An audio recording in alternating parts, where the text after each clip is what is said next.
It is time for This Week in the Lakeville Journal. Trying times bring about trying times trying to connect people. We're joined by Cynthia Hauswender, who's at the Lakeville Journal offices. Cynthia, good morning. It's never been so clean here. I'm sitting here wiping everything down. And Janet, how clean is it at your house? Well, I try to wipe it down too, but really the Lakeville Journal building is probably the cleanest one around because very few of us have been there, and we've only been going in, in shifts carefully. Where there's one or two of us in there at a time. So. Yep. All right. Well, of course, the reason we do things like this, and like yesterday also proved out very interesting because the Region 1 ABC meeting was held via telephone from distant locations, is the coronavirus. And, it's all over the news and it's all over the front pages. I was looking at today's stats from the state of Connecticut, and there's 3 known virus locations in Salisbury, 1 in Sharon, 1 in Kent. But the amazing thing, and I don't know if you find this amazing, both of you, is that the 60 plus is only like 3rd place on the list in Connecticut for the virus. In between 20 and 59, those ones are ahead of the older people, which is a little different than it is in the rest of the country. Well, also in the rest of the state, where you had the initial reports of people who had died from the virus were over 80. So the people and then the first case of somebody who's tested positive, but happy to say seems to be doing okay and did not need to be hospitalized, is 57. And then anecdotally, I have 2 friends who are my age, which is late 50s, who just took the test and think they might have it. So we'll hope that we don't have a high death rate here, and we will hope that everybody is staying in, although I am not in right now, and that we will continue to be responsible. 2 interesting things that are not in the paper this week is so many people are getting cabin fever and have been really happy to go out and hike, and they've just closed the Appalachian Trail because there were too many people who were hiking on it, and the Appalachian Trail Conservancy, which is down in Virginia, felt that they couldn't guarantee safe social distancing on the trail, so they've asked they can't close the trail. They're asking people not to go, stay off it. But then the flip side of that is that the governor very quietly, I think yesterday or the day before, declared that it's legal to fish now. Usually it's the second Saturday, I think, in April when the first day of fishing is held. It's always sort of a big festival, and we always do a lot of photos of it, and we go out, and people come from all over the state to Lakeville Lake and to the local rivers. But Governor Lamont very quietly opened fishing, because fishing, of course, as we know, is a very solitary activity, or can be. So he was hoping to keep people from going out en masse for that first day of fishing. But it is AC out there, so please do be careful. It's interesting when you mentioned about the Appalachian Trail. Where I live, on the way up to the Appalachian Trail, one of the segments on Mount Riga, all last weekend, there was just a string of people. I mean, literally probably 100 people went up and down that day. So, well, let's get to the main story. By the way, the U.S. The unemployment claims were just released. 3.3 million people last week filing for unemployment. At the height of the Great Depression, 660,000. Pretty amazing numbers. We'll see what happens, though. So let's go to the first story that you've got with you, Cynthia, and that is the confirmed COVID-19 cases on the rise in our area. And, of course, we're happy to be an essential business, and we really did feel somewhat essential on Sunday, Monday, and Tuesday as the reports of the first cases were coming in. And we had done a fairly in-depth story at the Sharon Healthcare Center of that first case of the woman who's 57 and had been there in long-term care, and they're still investigating how that case came in. But that story was subsequently replaced when 2 other cases were reported, one in Sharon and one in Salisbury and one in Kent. And so we've pushed a lot of our stories this week onto our website, which is we're happy to report back up at tricornernews.com.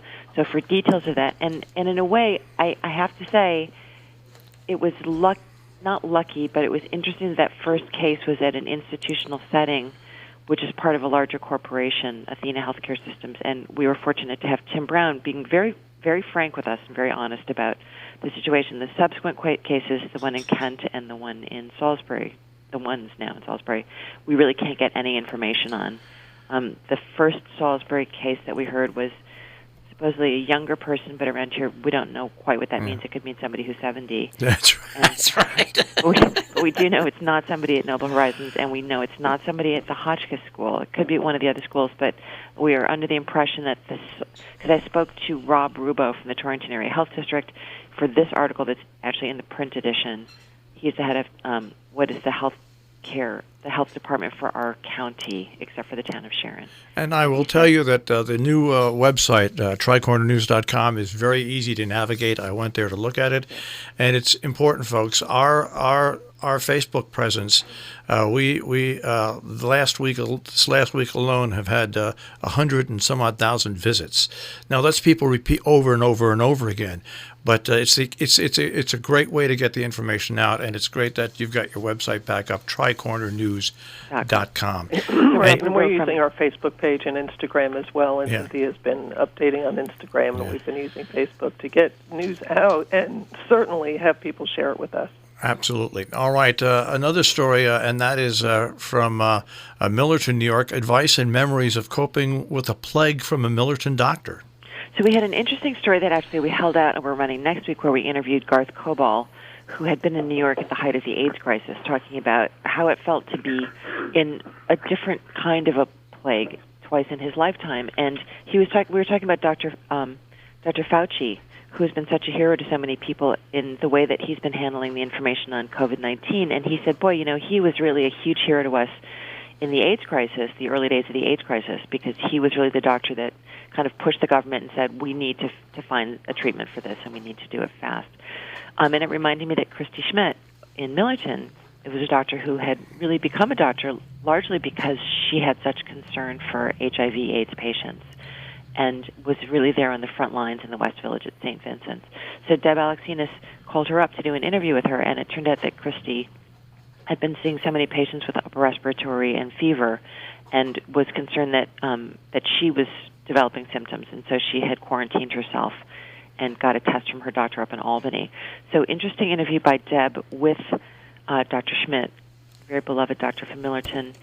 And we're going to have a follow-up to this next week, where we'll find out whether or not Dr. Schmidt does, in fact, have COVID-19. But also she talks a lot about telemedicine in this article.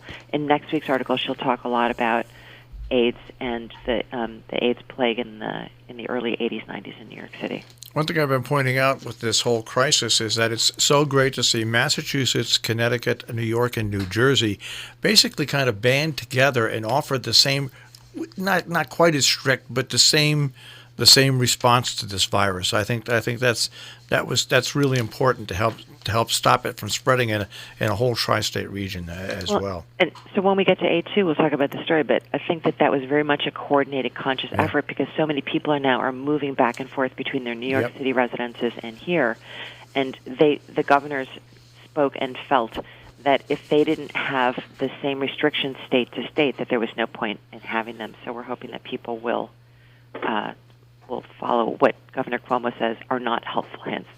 People are expected to follow these. And you've got a nice picture of baby lambs. I love goes on beautifully. It's true. And then Chris Murphy. Yeah, Chris Murphy. He's no baby lamb. He'll be handsome. So Chris Murphy had a town hall meeting on Friday evening. Patrick Sullivan reported on it. I think a lot of us listened in on it, and in fact had somebody from here, Richard from Falls Village, who I'm going to guess is Richard Lanier, but I don't know. But a lot of people asking questions about testing and about insurance. A lot of people talking about, how are we going to make it through this economically? And so I would say he was reassuring, but not overly reassuring. But an interesting report from Patrick. All right, below that, resilient seen in New England's habitats and skies. So Jody Bronson from the Great Mountain Forest and Roger Liddell from Sharon. So Roger, of course, is an investment guy. And so for him, his whole world is seismically shifting hour to hour. But he's an astronomer, and he's been writing for us about astronomy. And both he and Jody reminding us that nature is still pretty stable around us, even though it feels like everything is so topsy-turvy right now. As we go inside, and your article that you're talking about, you're new around here, aren't you? What's great about this article is it's a welcoming article. What we've tried to say to people all along this past 10 days that we've been covering this is the people that left New York early and came up here once again, there's been so much disjointed information from the federal government, they never even realized that they might potentially have it. So I like to see this story like this, a warming story, which, hey, you're up here. This is what's offered between government, police, and stuff. I think this does a great service for those people that have come up here. So we've been hearing from people going out to Long Island, which has turned out to be a hot spot, that they were not as welcoming. And I think so far, you're starting to hear a little bit of people saying, like, I hope they're not bringing that virus up here. But the sense I get is that most New Yorkers who are coming up here are being pretty responsible about quarantining themselves. And, a lot of people are coming back from Florida right now and, of course, traveling through airports. Again, they seem to be doing a pretty good job of quarantining themselves pretty strictly. And, of course, we have such a high percentage of people over the age of 65, which is an at-risk group. And I think that those people are super conscious about it. So let's try and all be patient and supportive, but also for people who are new up here, do remember that life has been going on sort of quietly in its own way, that, people appreciate it if you don't go to the grocery stores and hoard, if you're sensitive and supportive to your emergency volunteer workers. And I want to, before we go on to the pages, and Janet, you can chime in here, but I want to speak on behalf of ourselves and the Lakeville Journal. Our advertising is basically going down to nil. We're not going to charge people that can't afford to pay, and businesses are having a tough time. So if there ever was this time to support your local media, however you can support it monetarily, this is the time, more than ever. Yes, thank you. All right, so we go on and we look in the Falls Village Salisbury page. Once again, Falls Village, business slower, public emergency in Falls Village, things quiet in Salisbury, and a great picture of Stephanie Pellegrino. She's so funny. And so there's all these things that you don't think about, but of course, pet supplies, super essential business right now. And so Stephanie is, all of our business stories are changing, sometimes twice in a day, but so far Stephanie's still able to keep open at Pet Paris in Lakeville. People with their beloved pets, if you've got a pet that's on a particular diet, you don't really want to be changing it right now. It can be sort of, digestively traumatic for your pet. So thank you to Stephanie for staying open at Pet Paris. We have a lot of business stories that we did this week that we actually were not able to fit in the print edition. So if you go online to tricornernews.com, you can read, for instance, Deb Alexinas has a nice update on some Kent businesses, but we didn't want to hold them until next week's print edition because it's possible that some of these businesses will be closed by next week. So we'll hope that the businesses that are open, that we can all safely support them while they're still there. You've got a story about Gifford's Market. They were one of the first businesses that donated to us when we made the announcement that if you couldn't pay your bill, that we wouldn't, it wouldn't matter to us. And they were one of the first businesses that donated to us. Yeah, they're great. And they're in Kent and Sharon. Yep. They have two chef owners. And Noel Embry spoke to both of them. Or actually, no, he spoke mostly to Mike Moriarty. And they're doing different things to cope. They're very different stores. And I had said to Noel as he was starting the story, ask them if they're being really hurt by the fact that the private schools are closed. And he said, no, surprisingly, there's still a lot of kids on campus. There's a lot of faculty. And he said, as several businesses have said to me, weirdly, they think of March as being a very slow month. Normally, it's actually been a very busy month for a lot of groceries and restaurants. So we're happy for those restaurants that are able to keep going at this difficult time. And also on this page, updates from Sharon, Kent, and our good friends at the Sharon Pharmacy. It's going to be okay. Right. Again, the Hecox has been in business since 1961, seeing a lot of stuff go up and down. Joe Hecox spoke to Leila Hawken and just said, it's not going to be okay right away, but it's going to be okay. So don't panic, don't hoard. And, of course, Iris Smith, the Kent Wine and Spirit, always puts you in a good mood when you talk to him. He's so funny. And he said, business owners always, if you ask them how's business, if it's bad, they say business is good. If it's good, they say business is good. So he said business is good. He said, a lot of people, nobody hoarding wine and spirits yet. But he said it's been fairly steady business, but they're mostly doing curbside pickup. And interestingly, of course, the government has said liquor store is an essential business. All right, on the Cornwall North Canaan page, it's, hey, we can break away for once. There's a new principal for the Cornwall Consolidated School. Yeah, people seem super enthusiastic about her. Mary Kay Ravanella, a master teacher and experienced administrator, so she'll be coming to the school at the end of summer. They've been very happy, I think, with their temporary principal, Pat Carvalho, and looking forward to having a really experienced hand at the tiller there. And a lot of those meetings I know were held by Skype, and then Leila went to a budget meeting that was held on Zoom, I think. So my reporters getting very spoiled by this whole sort of staying home and watching meetings on Zoom. They're really enjoying it. So we'll see what life is like for them when they have to get back in the car and go out. And the budget meetings by phone. That's right. And yesterday the ABC had 2 meetings by Zoom for people to tune in. Yeah, Patrick was enjoying that. It's great. You can see where everybody lives too. That's right. It's really it's a whole new meeting etiquette, isn't it? With Zoom now taking over. So. It really is. It's pretty amazing. Still have to shave, and then State Line Pizza, really a favorite restaurant of ours here at the Lakeville Journal. Now that we're in Falls Village.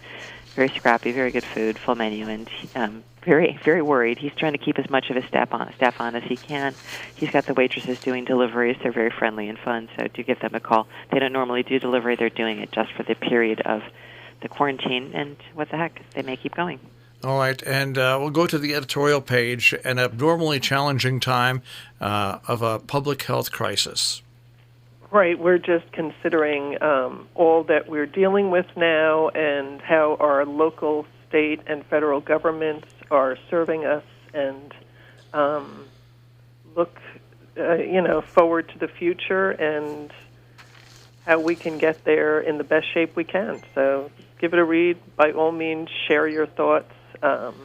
We are committed to keeping publishing during this period. It could be that at some point we are not in print and we are online only, depending upon how the post office operates and how the stores that sell single copy sales are operating or not, or people are going out or not. So all of those things are variables, but by all means, keep in touch with us and send us letters to the editor. We have 2 this week, one from Elise Harney about church bells ringing, which, is all good, and one from Dawn Sherbin in West Cornwall about littering.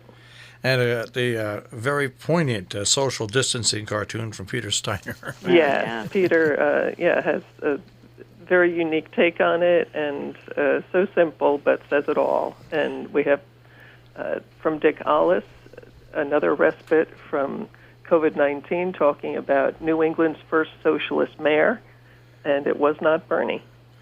No, it wasn't, and Bernie was a latecomer. That's right, compared to Jasper, and Dick tells us all about him. All right, and going back 100 years, the bluebirds and robins have arrived, and they're mighty welcome visitors. Yeah, and anybody who sees, the robins and the bluebirds now, still the same, isn't it?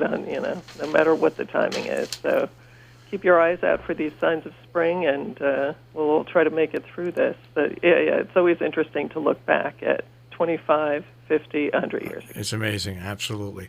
Since that's such a beloved part of the paper, we're actually, as we move forward, it seems like most of the towns are figuring out ways to do their meetings, and so we'll continue to do meeting coverage, but it feels like this is a time when we may start doing a little bit more of that old-fashioned style of reporting where we just sort of say, here's what people are doing. People seem to like it. So. That's exactly what we've been resorting to here at the radio station. And you can't even plan like a week ahead of time. It's a day by day thing. You look at what comes up each day, and what might come up each day. Let's go to your compass, which has actually quite a bit of stuff in it. Yeah, we feel that people are home reading and binge watching right now, and we have a few books that our writers had reviewed. We're happy to have Rob Buccino writing about Philip Pullman, who wrote the, what's it called, the Compass Trilogy? Very popular writer, clearly not somebody that I know tons about, but there was the movie made with Daniel Craig and Nicole Kidman, so he's got a new entry in the series. It's called The Secret Commonwealth, in a new trilogy called The Book of Dust. And so, and Rob, a wonderful writer, a very interesting review. And then if everybody's sick of singing Happy Birthday twice when you wash your hands, there's a website called Wash Your Lyrics. We explain how to use it, but you can take any song you like and specify the singer, because different singers sing songs at different rates, and then they plug the song into their program, and it gives you 20 seconds worth of lyrics so that you know exactly how long to wash your hands for. And then James Barron, who actually emailed me this morning and reminded me his gallery is largely virtual now anyway, because people are just not coming into galleries. And he'd pointed out that a lot of New York galleries are actually now going virtual as well. So they've got to show up. He and his wife lived in Italy, and their 2 children lived in Italy for many years. They still have a small apartment there, and they travel there quite a bit, and very connected to the Italians. And I think people have been very moved by some of these Facebook posts of how the Italians have been coping, and the tenor who was singing Nessun Dorma from his balcony to his son, and people having house parties out on their balconies of their apartments and singing to each other from apartment to apartment. So I think we've been admiring the scrappiness of the Italians in this difficult time. So he's got a new show up of work by all Italians, and you can find out how to see it virtually or in person, I guess, at their gallery in Kent, in their barn. And information's in the article. I just want to plug the movie house in Millerton. By the way, the drive-in was deemed non-essential by New York State in Armenia, but the movie house is doing something very interesting where you can get tickets, and they feature a couple of movies every other different day that can be digitally delivered to your house. They've also started a GoFundMe campaign, yeah. So we're going to try and aggregate in our paper for April 2nd some of these efforts that local people are making to help support businesses, and one of them is a group has put together funds for the movie house. I think they're trying to collect $25,000. I think they collected $12,500 in the first 4 days. Yeah, well, we just started one last night to help cover some of the costs because we're going to be losing underwriting announcements, and we've raised almost $1,500 in a matter of 7 or 8 hours. So we'll see what happens. I mean, we're a nonprofit. We don't know how we'll fit into the SBA plans. We hope that we'll fit in and we'll be able to do it. But if not, we'll need help from the community. And the same thing for the Lakeville Journal. That's right. I think all of us in small businesses feel the same way as far as the stimulus legislation that's going on in Washington right now. In the tri-state area, especially the northwest corner, we're not usually first on the list for any kind of governmental help, and we need to find a way to survive to keep our area vibrant, on into the future. So. Now is the time, Marshall, you're right, to support all of those entities you would like to see survive through this. And, there are many, and they're all part of the fabric of this community. So, yeah, please do support all of us if you can. All right. And, of course, once again, tricornernews.com is up and running. It's a brand new site, and it's fully loaded, and it's very easy to navigate. And, of course, while your store is still open, you can pick it up at various locations throughout the region, and, of course, via mail for now. Right. And the Millerton News as well has wide coverage of what's happening in Dutchess County and New York State. And we have Tri-Corner Real Estate in the paper this week for anyone who is looking for a property. You can find it there. All right. All right. We'll speak to you guys next week. Be safe. Be safe. You too. Be well. Thanks so much. All right. Take care. Bye. That is This Week in the Lakeville Journal. Once again, tricornernews.com on the web.